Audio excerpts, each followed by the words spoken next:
Weird Science is the revolution. Ultimate Black Panther. It's written by Brian Hill, art by Stefano Caselli, colors by David Coriel, and letters by VC's Corey Petit. Me and you really like the first issue. And I like this issue, I'll tell you right now. I think it's good. It's because it feels more classic. It feels like there are changes, but not a ton. And I think that Brian Hill, because of the idea that Wakanda had been hidden when the Maker changed things up, you end up having Khonshu and, Ra is the Moon Knight kind of this allows it to ease into this world. And I think that that's a benefit for Brian Hill, right?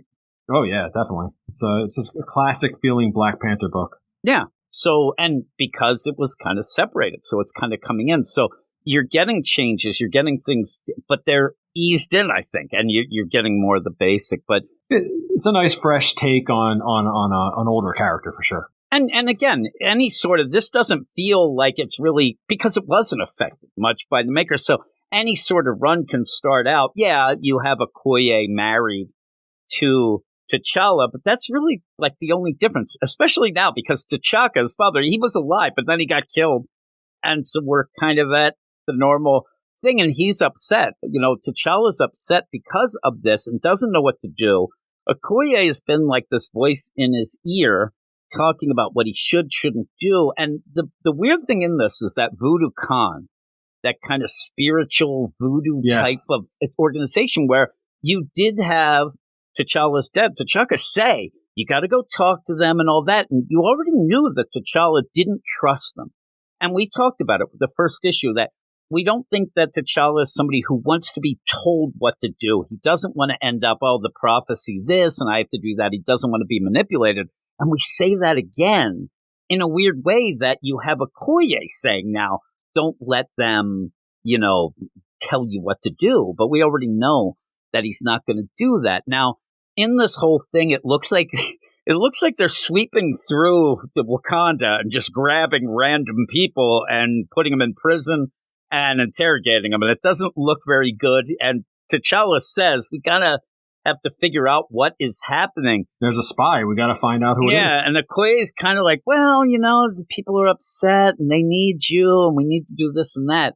By the end of this issue, we're going to be left thinking or guessing who was the mole. There is a mole, and it is somebody close to T'Challa. I think it's Okoye. I really do. I think you're supposed to think it might be Shuri. I refuse to believe it's Shuri, though maybe it is. She's a gem. Yeah, I love her. And so Okoye, being the thing that feels like the most off in this continuity thing, makes me think that's kind of the thing going. And when he goes off to the Voodoo Khan to kind of get these prophecies of what is happening, what we're going to do, there is the idea there is somebody who is a mole that is spelled out by them. They can't really say who it is, but also he's going to end up having an heir with the Woman of Light. And right away, I thought that's got to be Storm. And most of the people with T'Challa want Storm and T'Challa to be together. So I'm telling you, it just seems so like on the nose. Maybe too obvious, though. Maybe that's what I'm saying. Storm like that would be cool. Like Storm, like it's so weird. Like you would think that if Storm was there, that you'd think she is, but she's on the outside with Killmonger. And the idea of this Woman of Light, and even at the point you have T'Challa say, "Oh, you mean Okoye, the heir?" And this Amala from the Voodoo Khan says, "Oh, is that your Woman of Light? Do you consider her your light?" And he's like, "Well, not really." He hems and haws about it. He's like, "I think she's my strength, not my light." I'm like, "Oh, here we go." And I think that but we said, you know what the funny thing is that I made fun of the first issue? They have separate beds. I'm telling you, something's up. Something that she's mad that he doesn't fully accept, but we'll have to see what it all means. It's going to be something from so long ago that he did. That she's like playing the long game. She'll be mad, or she's playing. Yeah, exactly. And she's been manipulating in, or she, worships Khonshu, or she. I don't know, but I do think it's Okoye. And in the meantime, he just finds out that there'll be an heir with this Woman of Light will come to you. She is around you now. Fates intertwined between you. There is a bond made during war. And she will give you an heir, the heir that Wakanda has waited for generations. So we'll have to see. Yeah. So, and I mean, at the end, He kind of thinks that it is. But again, like you said, it might be a little too on the nose, but you end up outside of Wakanda. You continue now having this battles between the Wakanda and the, Dora Milaje and these Khonshu Moon Knight warriors. And again, you're going to spell out a little more of the politics in this issue. There's not a ton that you need to know. I mean, basically, you get that Khonshu and Ra being the Moon Knights. They're there and they rule over Africa. And they are kind of pissed because Wakanda was off on their own, hidden. And now they're coming out. So they're trying to take them down. And they have a mole. You see that. But it's kind of cool. And in this, I think that Brian Hill did a good job last time, too, because you do get, some wow moments. You end up when, this Panther mobile comes down the Panther ship. Cool.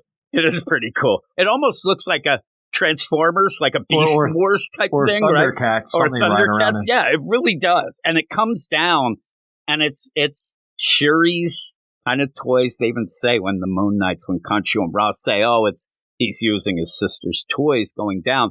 And yeah, it comes down and just wrecks house.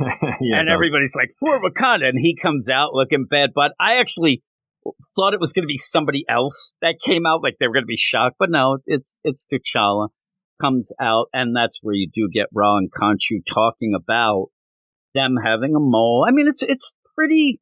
I like it because it is pretty basic. It's not confusing. It pretty much goes scene to scene, explains the lay of the land. And at least we get that. The other books, I think, are struggling a bit with the overall, or at least the overall of letting people know the big picture. This one's starting to do that.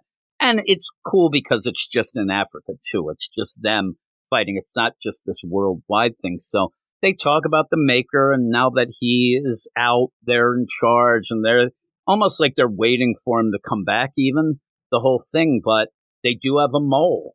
And when you go back to Wakanda, they start figuring out, T'Challa starts figuring out that the Moon Knights, they are attacking places with vibranium.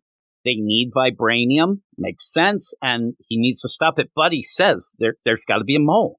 There's no way that somebody isn't on the inside that is trying to, finagle things. And you do get this idea then. It's like, no, I don't think it's like us here, because you have like the inner circle here.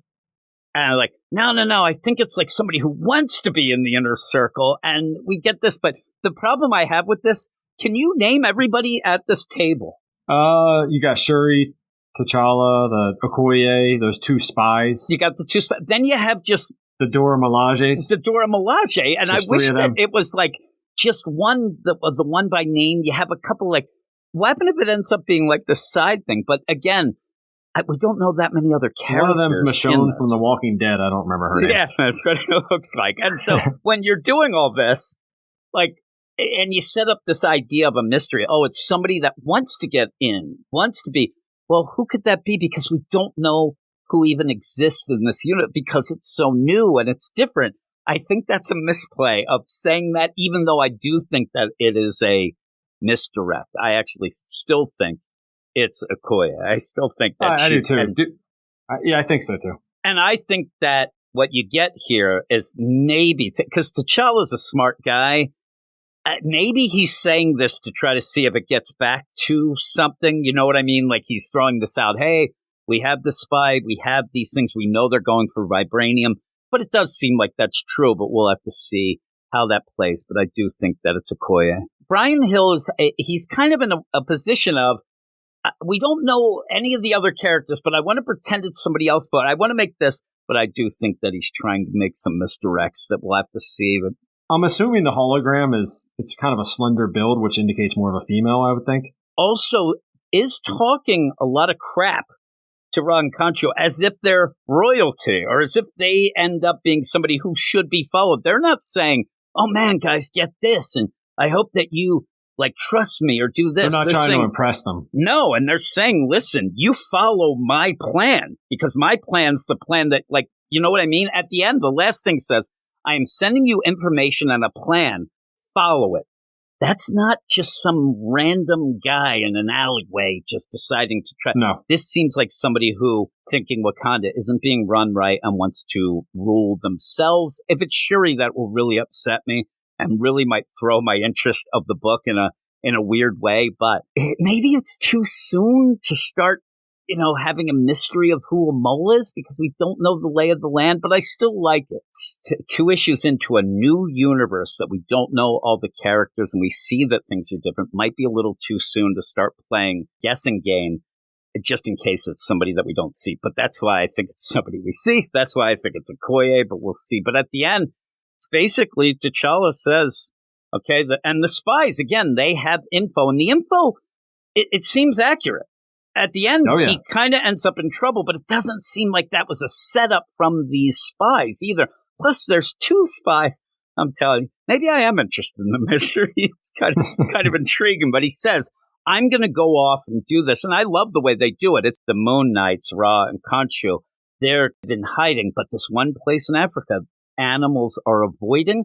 So the idea must be that they're there. T'Challa says, I'm going to go alone. I guess it works out, but I think that's foolish as well. But he ends up going off. Shuri's in his ear talking to him in his, other vehicle. He has a million vehicles, it seems. This is more of the classic Wakanda look. Like Batman, different vehicles for different occasions. And I like it. And he ends up where they're talking. She's like, I wish you didn't go alone. He's like, you're in my ear. And then he gets shot down. She loses signal. She's upset. And again, when you're seeing somebody by themselves, like you don't think it could be her. She seems very upset and, oh my God. Yeah. And so the only weird thing, though, is the idea of, hey, Khonshu and Ra, follow my plan. But is this the plan? Because if it is, then it's the spies. But if it isn't, then it is pretty. Because they also make it seem like she could have triggered something on the plane to blow up. Exactly. There's a lot of weird things going on that they're really trying to go with that. So it's kind of cool. But yeah, you end up where he loses contact with Shuri as well, gets out of his crashed jet, his spaceship. I don't even know what you'd call it. And he is attacked immediately by a bunch of those Moon Knights. They come out with the big zero on there. Guns and they ablazing. start shooting. I mean, they are shooting him. Luckily, he has, his armor on. And then they're taken out by Storm, it looks like, by the end. And he looks up and he says, woman made of light.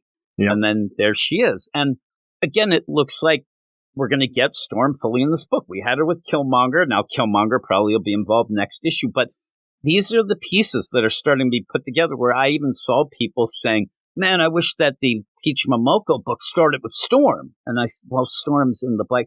Not everybody's reading every book. Not everybody read the intro into these. And I think people are having some things lost in the translation of what exactly is going on. But I think that as we keep going, all the books open up, and I think it makes them all better because Storm right now, we're going to actually probably get to hear what she has to say. We only see her in the first two issues. We haven't really heard her do anything. She's just doing stuff.